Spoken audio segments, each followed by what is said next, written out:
Boa noite a todos. Boa noite. Que alegria estarmos aqui reunidos nessa sexta-feira, né? Que deixou bastante gente preocupada, ficar em casa com medo desses temporais que está acontecendo, mas graças a Deus estamos em segurança e escolhemos estar num bom lugar nessa sexta-feira, né? E assim, nessa alegria também, nós vamos cumprimentando a todos aqueles que nos acompanham de seus lares, através do Facebook da casa. Fora da caridade não há salvação. Assim, nessa alegria de estarmos aqui reunidos, nós vamos agradecendo ao Criador, agradecendo a Jesus, nosso Mestre, e a espiritualidade amiga que cuida desse ambiente com muito carinho, para que quando nós retornamos aos nossos lares, nós possamos estar levando essas energias salutares para nos fortificar, né? Encher nossa alma de esperança, de força, de fé e de coragem. Assim, hoje não temos o nosso companheiro Gustavo, que o Gustavo é às sextas-feiras, porque nesta casa nós temos muita música, né, Camila? Nós temos violeiro aos domingos, que é o Rodrigo, às terças-feiras Marco Riso e às sextas-feiras o Gustavo. Não pôde estar presente hoje e nós temos o nosso companheiro Rodrigo e Camila. Vamos cantar então o Praza a Deus Senhor e o Pai Nosso cantado. Assim nós vamos envolvendo a nossa querida companheira Ana Cristina para a sua reflexão de hoje.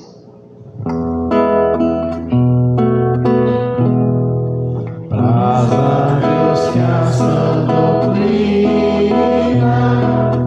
que nesta casa se ensina, a uma luz esclareça, a uma luz esclareça, essa luz tão pequenina,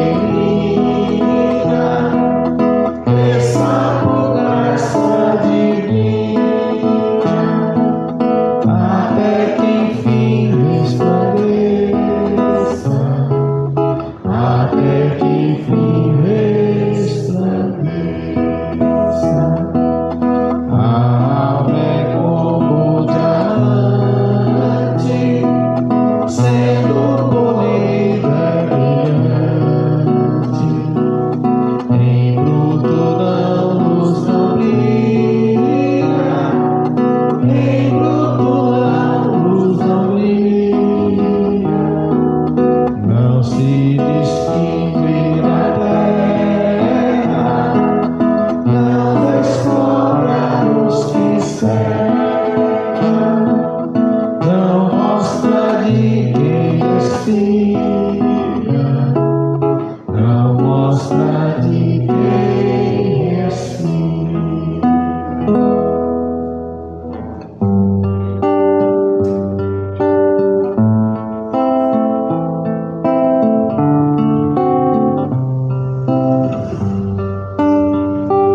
Pai nosso, que estais no céu, santificado seja o vosso nome. Venha a nós o vosso reino, seja feita a vossa vontade, assim na terra como no céu, assim na terra como no céu. O pão nosso de cada dia dai-nos hoje, ó Senhor. Perdoai as nossas dívidas, assim como perdoamos aos nossos devedores. Não deixeis cair em tentação, mas livrai-nos de todo o mal. Não deixeis cair em tentação, mas livrai-nos de todo o mal. Assim seja. Então, como já anunciamos, nós temos a alegria na noite de hoje de estar recebendo a Ana Cristina Marques. E a Ana é trabalhadora aqui dessa casa, colaboradora, e hoje vem como palestrante da casa. Vem aqui, minha amiga, é com muita alegria que a gente anuncia a Ana Cristina, e o tema da palestra de hoje é Encontros com Jesus. Então, uma boa palestra, viu?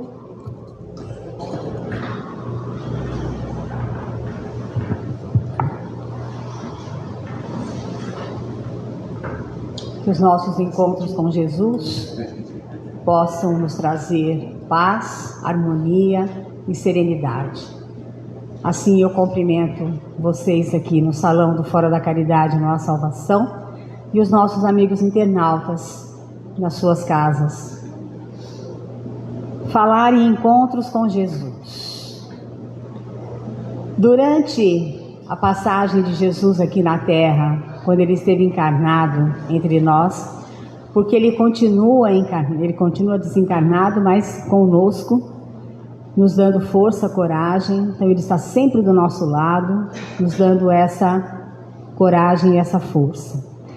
E naquela época tiveram várias pessoas que se encontraram com Jesus e se transformaram moralmente, mudando a sua conduta, a sua maneira de agir, de pensar, através desses encontros com Jesus. Nós vamos falar de algumas personalidades que todos nós aqui conhecemos, talvez uma só nós não conhecemos, mas fez parte desses encontros com o Cristo, mas as demais nós conhecemos já de outras palestras, de leituras, enfim, sabemos quem são essas pessoas. E essas pessoas todas, ao encontrar Jesus, conversar com Ele, nem que fosse 5 minutos, ou nem que fosse 1 minuto, eles começaram a se transformar moralmente. Nós vamos começar com Isacar. Isacar era um comerciante e dono de ovelhas. Ele vendia ovelhas, comerciante de ovelhas, e ele tinha uma tenda perto da praia, ali no mar de Tiberíades, onde nessa tenda, além das ovelhas que estavam num outro local, ele vendia água, alimentos, um almoço, alguma coisa assim. E nesse instante, Jesus estava iniciando o seu apostolado, reunindo os seus apóstolos, um a um, e ele passa pela tenda de Isacar e pede um copo d'água, que ele estava com sede. O que de pronto é muito atendido, é bem atendido. E o Isacar, como um bom comerciante que se preze, vai querer vender as ovelhas. Afinal de contas, ele vendia ovelhas. E ele perguntou para aquele homem, ele não sabia que era Jesus, mas sabia que era um judeu pelos traços. E ele perguntou: o senhor gostaria de comprar algumas ovelhas? Eu vendo ovelhas. E Jesus respondeu assim: eu vim em busca das minhas ovelhas e eu vou encontrá-las. Muito bem, Isacar não entendeu nada. Que ovelhas ele estava falando, se ele tinha ovelha para vender ali. Mas passou. Depois de um determinado tempo, com as pregações de Jesus ali no lago de Tiberíades, perto da tenda de Isacar, Isacar entendeu quem eram as ovelhas que Jesus estava procurando. Que nada mais, nada menos somos nós, as ovelhas perdidas ou desgarradas. Que ele veio realmente nos reunir num só rebanho e num só pastor. Então essa é a história de Isacar. Aí nós temos a história de Maria de Magdala. Eu acho que todos nós aqui já ouvimos a história dela. Ela estava num momento de muita opulência, com muito dinheiro, muitas joias, mas algo dentro dela dizia assim: Maria, mude de vida. E ela saía com homens ricos, ganhava presentes caros. Essa era a vida que Maria de Magdala tinha. Só uma observação aqui para nós entendermos. Naquela época, as pessoas tinham um primeiro nome e o sobrenome era da onde tinha nascido. Então, por isso, Paulo de Tarso, Jesus de Nazaré, Maria de Magdala, é aonde tinha nascido. Hoje, nós temos o nosso nome e o sobrenome dos nossos pais ou maridos, que hoje a lei é assim. Mas naquela época a lei era desse jeito. Então, ela estava querendo modificar de vida. Ela estava em Magdala, ela viaja até Cafarnaum, porque ela sabia que o mestre, o Messias, iria naquele dia fazer uma preleção, uma orientação, uma reflexão com as pessoas. E ela vai assistir a pregação de Jesus. E ela se apaixona por Jesus. Como não se apaixonar por Jesus? E ela olha e diz: é isso que eu estava procurando. Terminada a pregação de Jesus, no final da tarde, começo da noite, ela vai à casa de Pedro.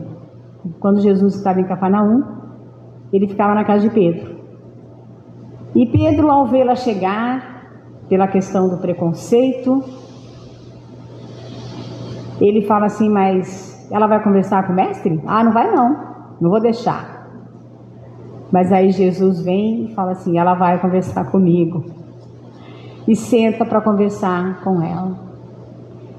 E ela conta toda a sua história, não que Jesus já não soubesse, porque Jesus sabia de tudo.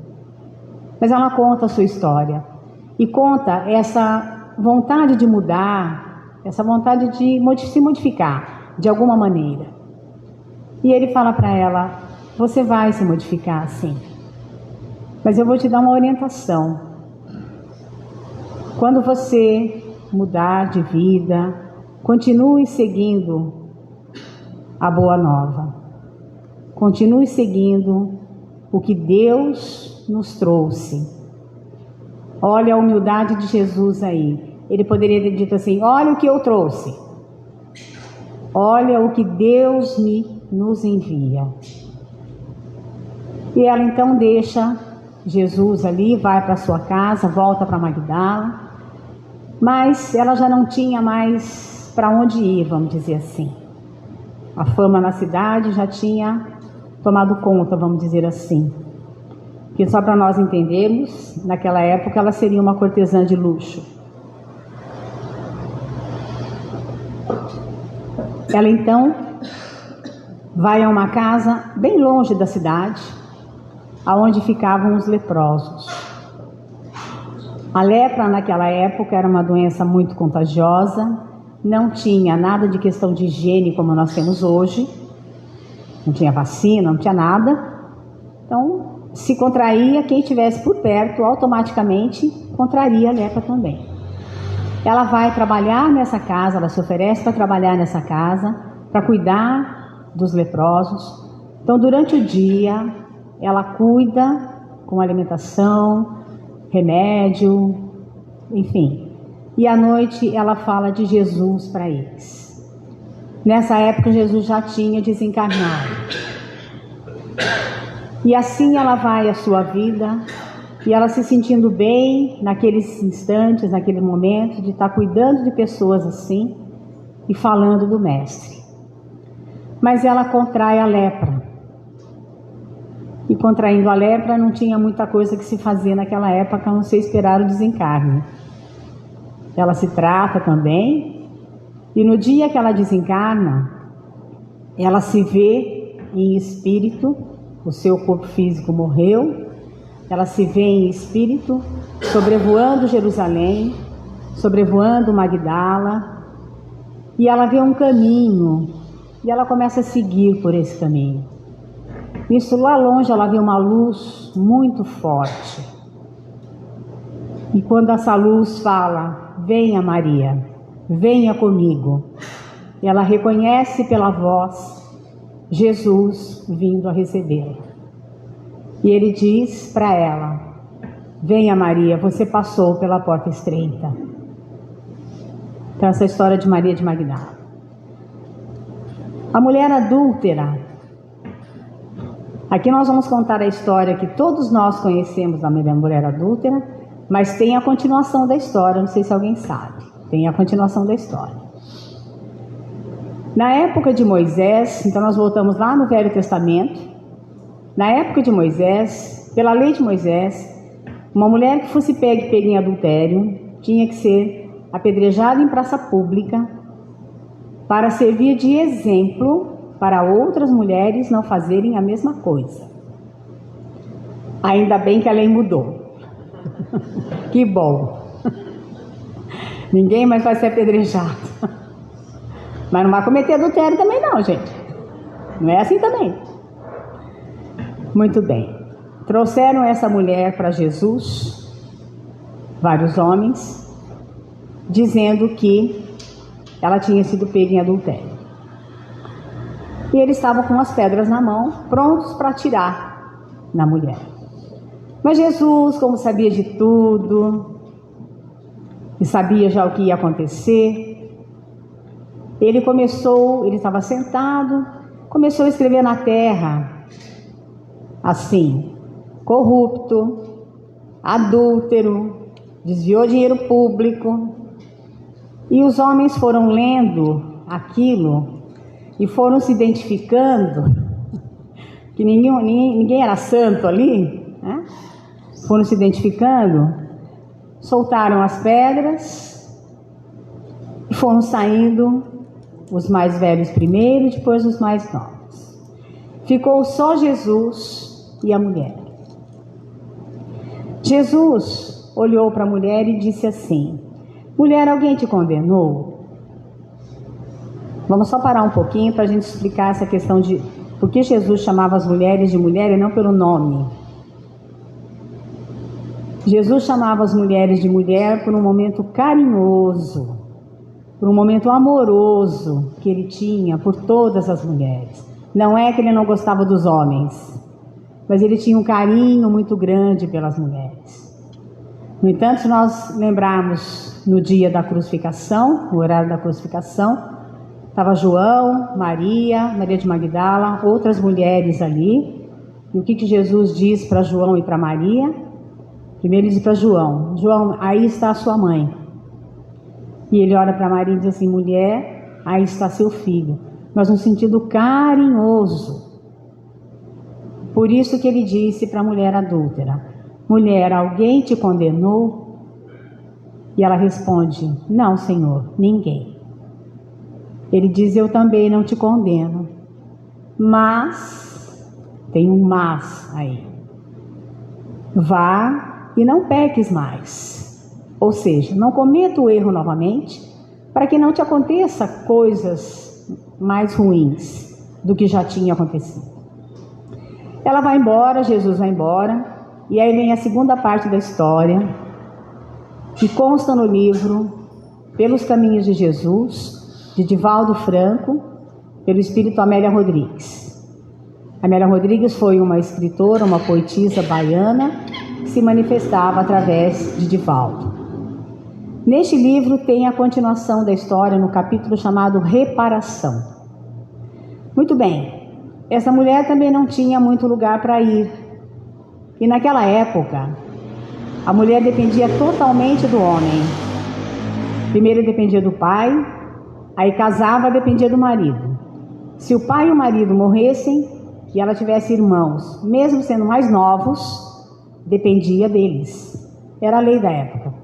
Que bom, também hoje não é isso. Muito bem. Quando é mais à noitinha, ela volta a procurar Jesus. E conta para Jesus por que ela cometeu o adultério. Quando ela casou, estava tudo bem, tudo tranquilo, sem problema nenhum. Mas de repente, de um dia para o outro, saber-me lá por quê, o seu marido resolveu deixá-la sozinha em casa e sair para as noitadas. E ela se sentiu sozinha, desamparada, e acabou cometendo adultério. E ela disse para ele que ela também queria mudar de vida. Jesus já sabia o que ia acontecer com ela. Ele disse: mas você vai mudar de vida. Fica tranquila, vai dar tudo certo. Confie em Deus. Ó, mais uma vez, né? Ele poderia dizer: confie em mim. Não, confie em Deus, que vai dar tudo certo. Muito bem. Ela também vai para uma casa cuidar de leprosos. Era o único local que ela conseguiu, um local para dormir, se alimentar, cuidava das pessoas, e à noite ela falava de Jesus para esses leprosos. Jesus também já tinha desencarnado nessa época. E assim ela passa por um bom tempo, cuidando desses leprosos, falando de Jesus e fazendo o seu trabalho. Até que um belo dia, alguém bate na porta dessa casa. É um homem com lepra, já bastante avançado. Ela o reconhece como seu ex-marido. Mas ela não fala nada. Eles recebem esse homem. Ela cuida dele do mesmo jeito que ela cuidava dos outros. E falando de Jesus à noite para eles. Até que um belo dia, nós sabemos que a espiritualidade, quando alguém tem que acertar a conta com alguém, eles sabem como é que a gente tem que fazer para acertar a conta. A mulher reconheceu o marido. O marido, no começo, não reconheceu a esposa. Mas eles vão conversando, e ele diz uma hora para ela que se ele tivesse escutado um tal de Jesus, talvez ele não tivesse perdido a esposa, porque ele gostava dela, ela também gostava dele. Mas tinham situações naquela época que não tinha muito o que fazer. E aí eles começam a conversar e ele a reconhece. Aí existe uma reparação, porque os dois estão com lepra. Ela também passa a contrair a lepra. E nesse momento, eles se unem novamente, se perdoam, desencarnam, e ela fica considerada sendo uma alma necessitada de autorreparação. Ele também, mas eles conseguem essa reparação, eles conseguem se modificarem e se transformarem. Muito provavelmente numa próxima encarnação, eles terminaram de acertar os boletos, vamos dizer assim, né? Pagar os boletos. Vamos agora a Joana de Cusa.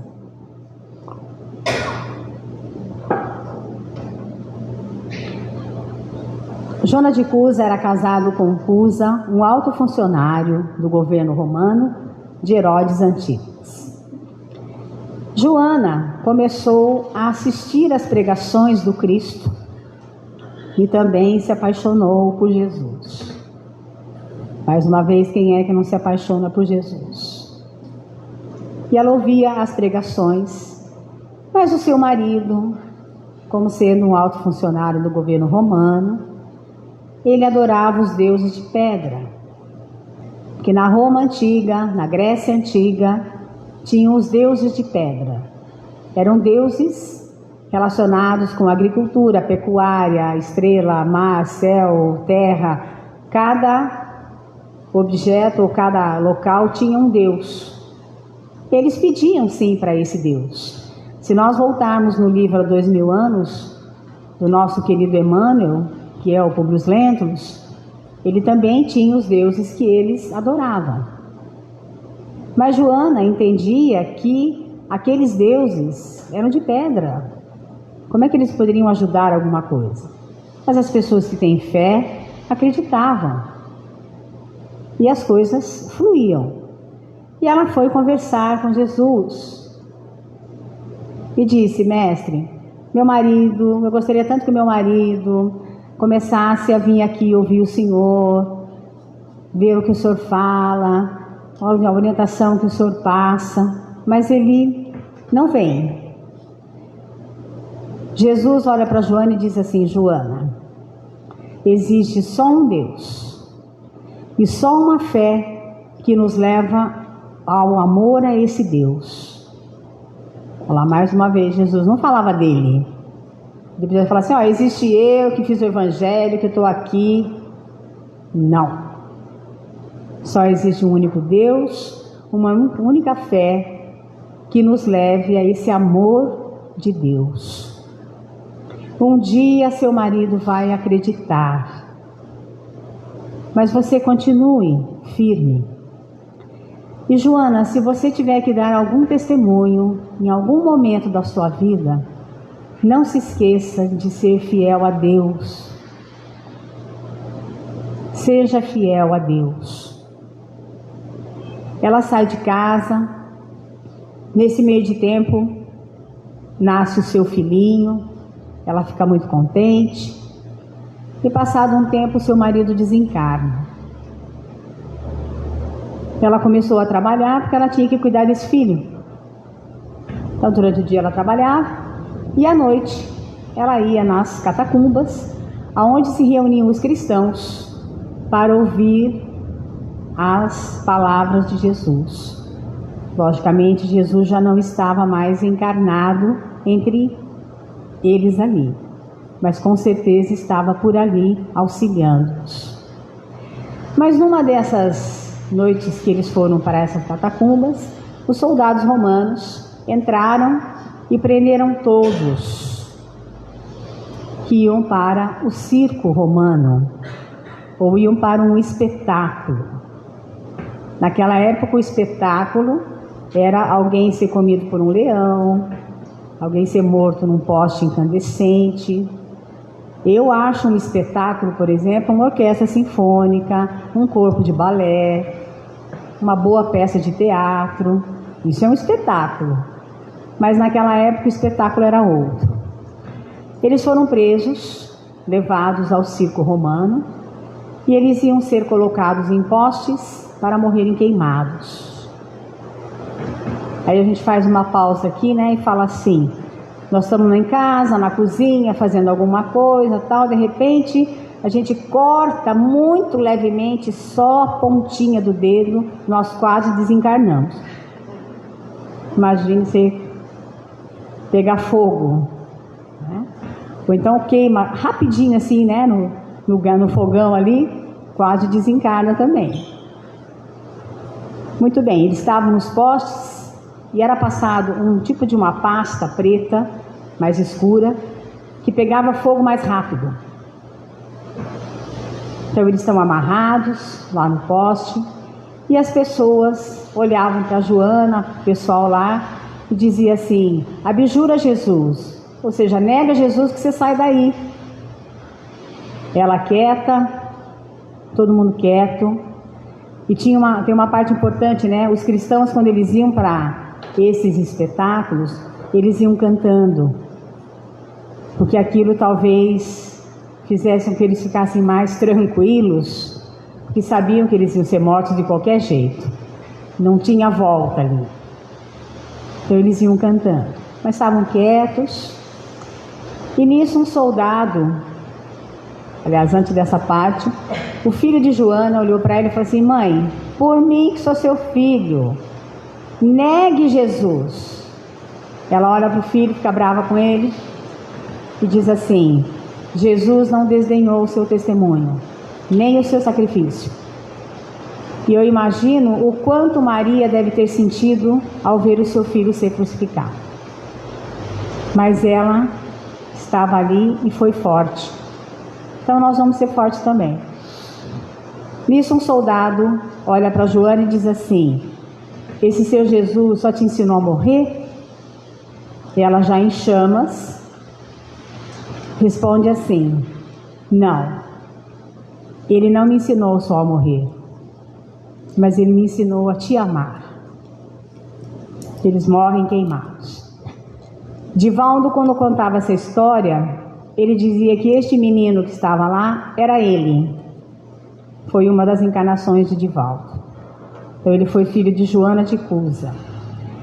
E Joana de Cusa teve outras encarnações como freira, sendo que a última foi na Bahia, em 1822, também na independência da Bahia. Ela defendeu o convento que ela participava. Ela morreu na frente do convento com tiros para salvar as noviças que estavam no convento do ataque dos soldados. O nome dela era Soro Angélica de Jesus. É a nossa Joana de Ângeles, que foi mentora do Divaldo. Aí alguém pode perguntar assim, mas nessa encarnação o Divaldo teve outro pai e outra mãe, e outros irmãos. Nós fazemos parte de uma família universal. Nós sabemos que nós podemos sim ter outros pais, outras mães, mas podem ser da mesma família, modificando o parentesco. Mas essa família toda faz parte do Divaldo já há muito tempo. Então a própria família do Divaldo dessa encarnação fazia parte da família de Joana de Ângeles. Aí nós temos a história de Maria e Marta. São irmãs de Lázaro. E toda vez que Jesus ia a Betânia, ele ficava na casa de Lázaro, Maria e Marta. E tinha uma norma, uma regra naquela época, que o irmão mais velho, quando chegava uma visita na casa, tinha que arrumar comida, banho, pouso, roupa. E não era só para Jesus. Jesus ia sempre com mais apóstolos ou mais discípulos. Então era grande o grupo que ia com Jesus. E Marta era a irmã mais velha. Então Marta estava lá correndo aos seus afazeres na casa, que tinha que limpar a casa, fazer almoço, arrumar o banho, arrumar o lanche, arrumar não sei o quê. E nisso Jesus chegou, sentou-se e começou a pregar. E Maria sentou-se ao lado de Jesus para ouvir a pregação. E Marta veio reclamar com o mestre, dizendo assim: mestre, fala para minha irmã para ela vir me ajudar. Eu não dou conta sozinha. E Jesus olha para Marta e diz assim: Marta, Marta, estás ansiosa e fatigada, com muitas coisas para fazer. Maria escolheu a melhor parte. Ela vai te ajudar, mas não agora.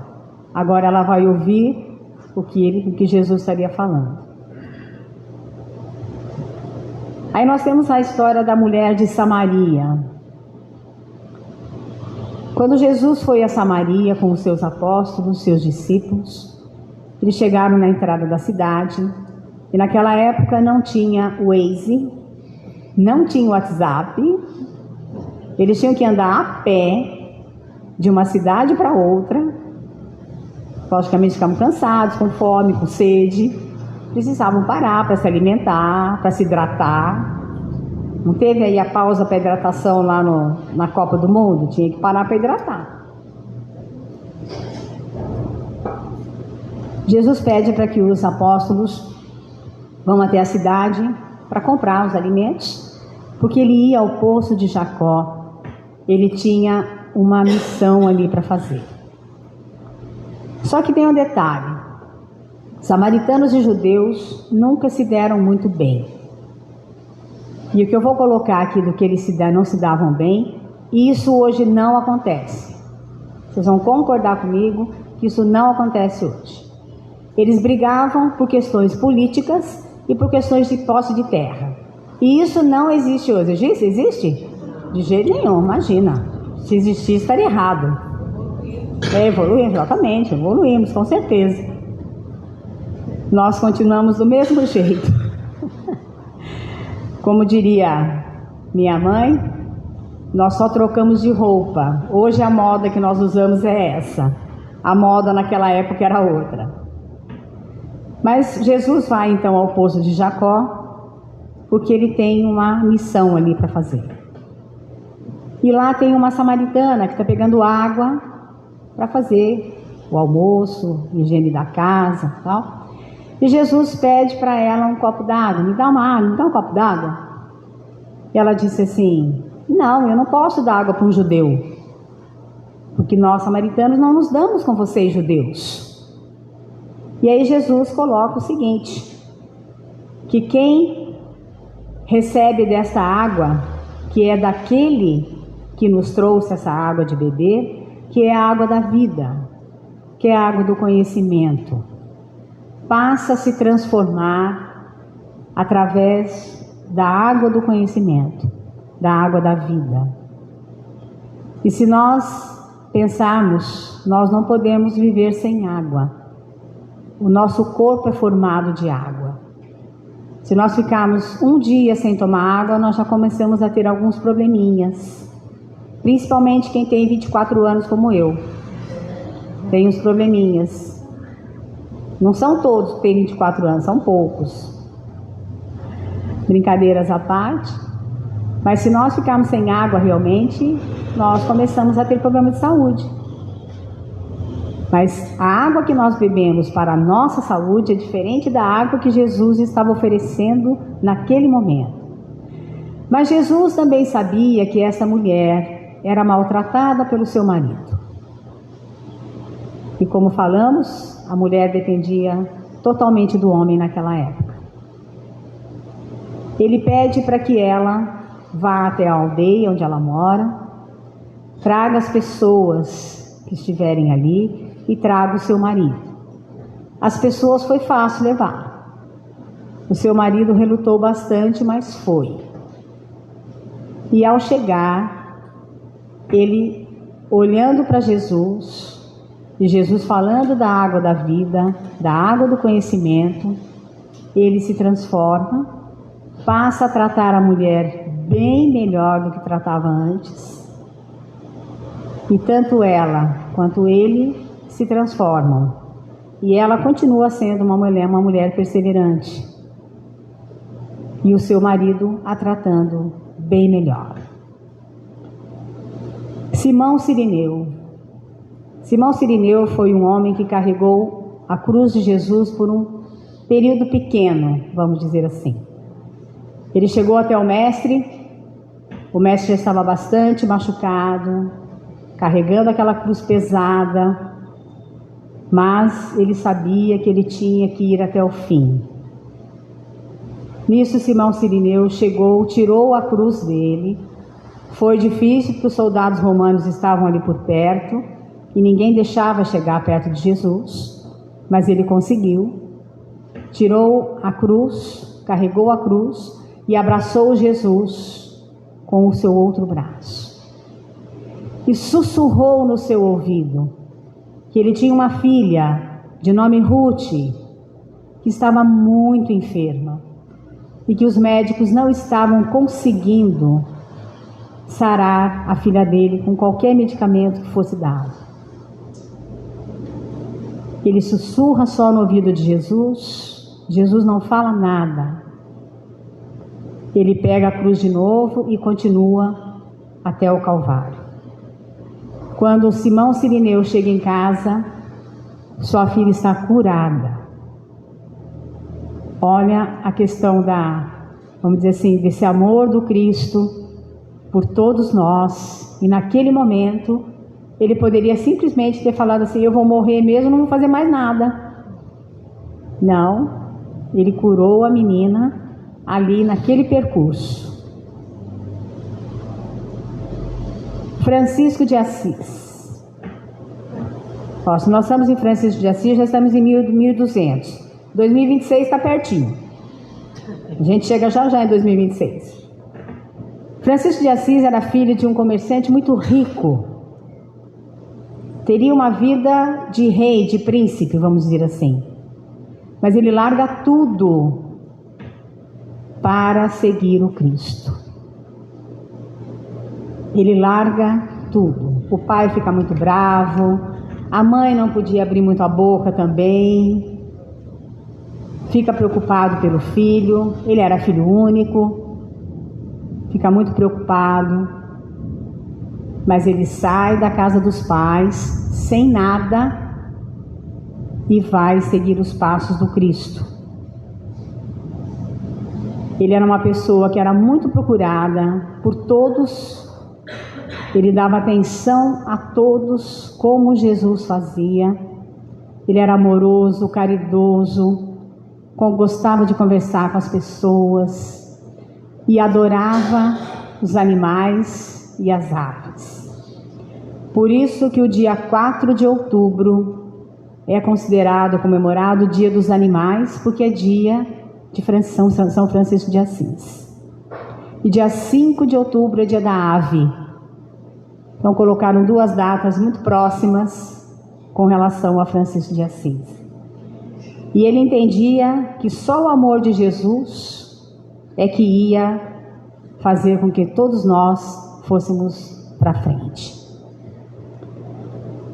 Paulo de Tarso. Vamos começar com a história de Saulo de Tarso. Um doutor da lei, detestava os cristãos, começou a matar os cristãos, porque falava desse Jesus. Esse Jesus atrapalhava Saulo de Tarso, na cabeça de Saulo. Jesus atrapalhava na cabeça dele. Ele começa a perseguir os cristãos e ele era noivo de Abigail. Abigail era irmã de Gesiel. Gesiel, Abigail e seu pai moravam numa estância pequena em Roma, um sítiozinho pequeno em Roma.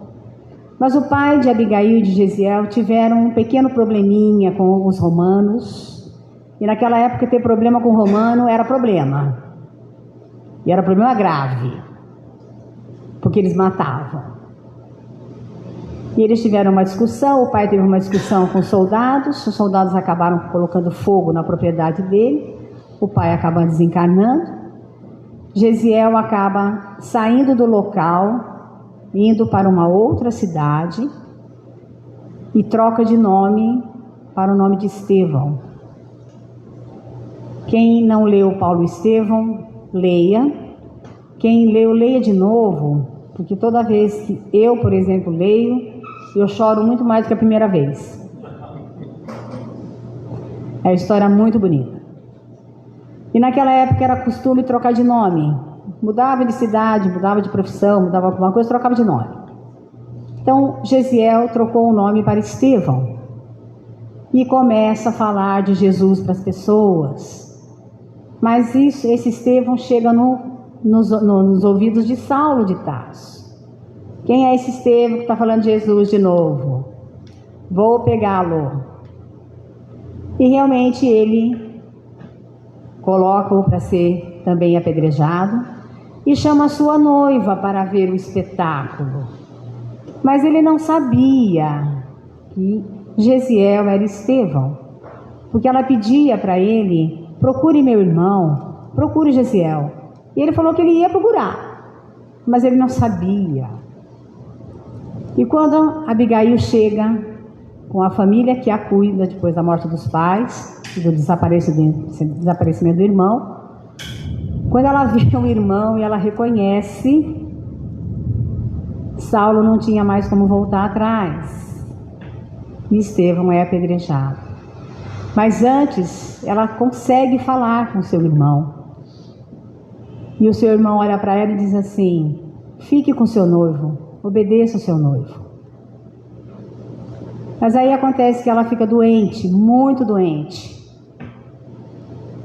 E Saulo vai visitá-la, mas ela não está em condições de falar. E nesse meio de tempo, aparece um senhor chamado Ananias, que era cristão, e que começa a falar de Jesus para Abigail. Mas Abigail não resiste e acaba desencarnando. E Saulo fica muito bravo. Eu vou matar o Ananias. Aonde está o Ananias? Ele foi para Damasco. Então eu vou atrás dele em Damasco.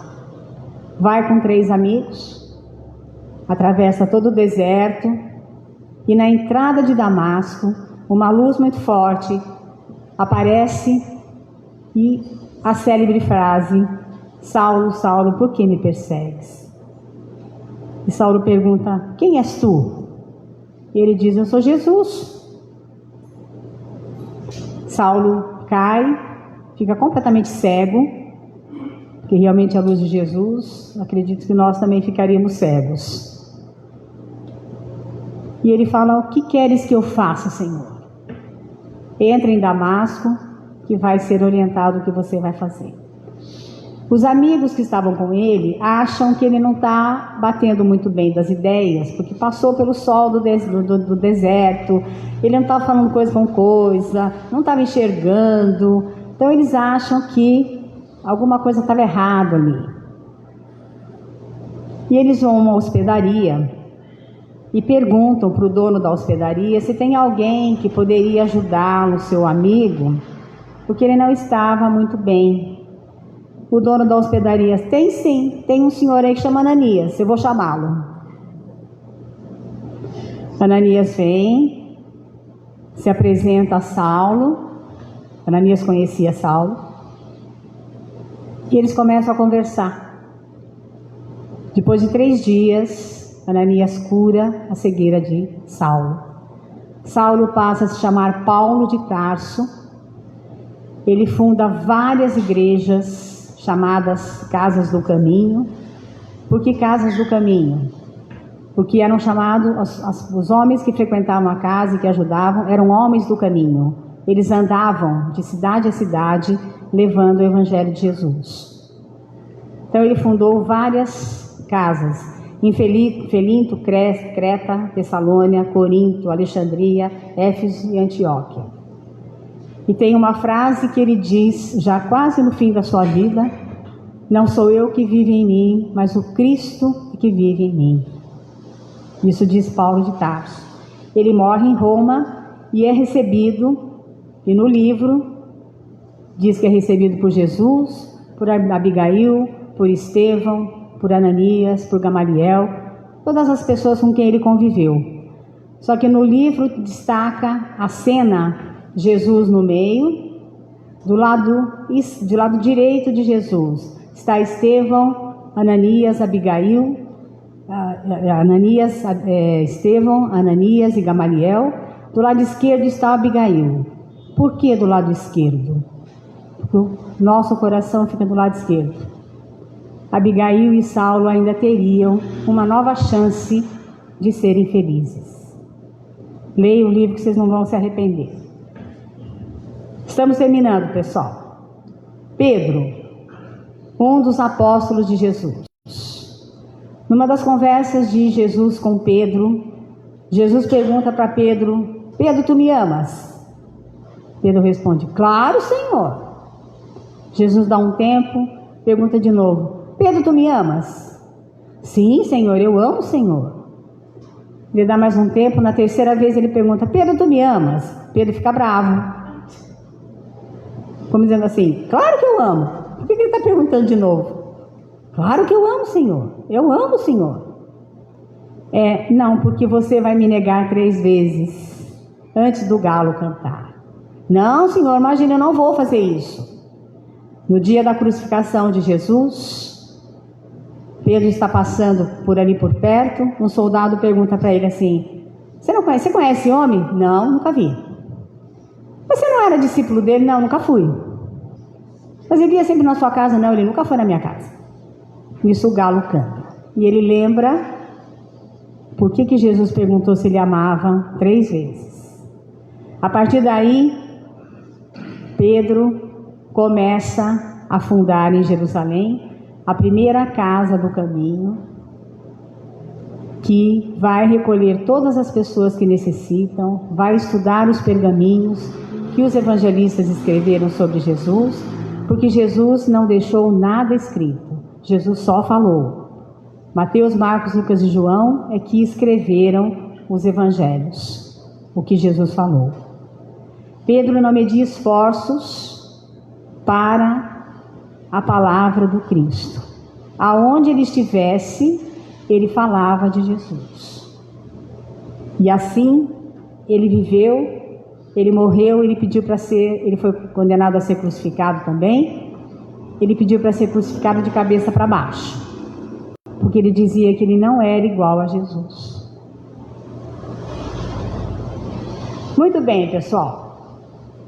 Antes de nós encerrarmos, nós vamos deixar uma liçãozinha de casa para vocês. Próxima vez que eu vier para cá, vou fazer chamada oral. É porque eu tenho 24 anos, porque eu lembro da chamada oral. Por isso que eu tenho 24 anos. Não tinha chamada oral? Tá vendo? Ela também tem 24. Nós vamos deixar aqui 3 perguntas, 3 reflexões. Ninguém precisa responder, pode ficar sossegado, tá? 3 perguntas que servem para nós aqui refletirmos, para o pessoal de casa refletir. E é o seguinte: nós vimos todas essas personalidades da história que nós conhecemos, que encontraram com Jesus, se transformaram, mudaram o pensamento, mudaram a maneira de agir. E falar em pensamento, nós precisamos tomar cuidado com o nosso pensamento, porque nós estamos pensando muita besteira 24 horas por dia. Não está legal isso. Precisamos começar a mudar a nossa maneira de pensar também. Veio um pensamento negativo, vamos mudar para um outro pensamento. Sei lá, põe uma música, faz uma leitura, canta, dança, inventa qualquer coisa para mudar esse pensamento. Mas essas pessoas mudaram seus pensamentos, mudaram suas atitudes, mudaram a maneira de agir perante esses encontros que tiveram com o Cristo. Então as perguntas são as seguintes: quando se deu o seu encontro com Jesus? Como foi esse encontro e o que ele transformou na sua vida? E já que essas personalidades fizeram parte da história, eu acho que todos aqui sabem que nós fazemos parte da história da humanidade. E nós não tivemos só essa encarnação aqui. Se fosse só essa, estaria tudo errado. Mas nós já tivemos encarnações lá atrás, estamos hoje nessa, vamos ter outras para frente. Então, só recapitulando, para nós fazermos a última: quando se deu o seu encontro com Jesus? Como foi esse encontro com o Cristo? E o que ele transformou na sua vida? E como é que nós queremos que um dia alguém conte a nossa história desse encontro com Jesus, como nós estamos fazendo agora, contando a história dessas personalidades que encontraram Jesus. Meus queridos amigos em Ideal Espírita, que nós possamos fazer da nossa vida todo dia um encontro com Jesus. Quando nós levantamos, vamos fazer uma prece, agradecer pelo dia, pela alimentação, pela casa, por tudo que nós temos. Durante o dia, vamos procurar entrar em contato com Jesus, encontrá-lo de novo, conversar com Ele. É só chamar que Ele está do lado. Ele não está na cruz, Ele está do nosso lado. Que nós possamos realmente fazer desse encontro com o Cristo só coisas boas a nosso favor. Antes de deitar, agradecer pelo dia, mesmo que não tenha sido um dia assim tão bom. Por exemplo, está chovendo hoje, amanhã nós temos uma feira do livro espírita lá na livraria espírita, mas não vai chover, se Deus quiser. Mas como é Deus que manda, vamos esperar o que Ele resolve. Mas mesmo dia de chuva, dia frio, calor, vamos agradecer. E que nós possamos realmente fazer desse encontro com Ele uma coisa gostosa, um dia legal, que nós só vamos lucrar com isso. Gratidão a Deus, gratidão a Jesus, a espiritualidade que nos acompanha, gratidão a vocês, aos nossos amigos internautas de casa. E eu deixo aqui um beijo no coração de cada um de vocês. com muita paz, com muita harmonia e com muitos encontros com Jesus. Que assim seja. Muito obrigada.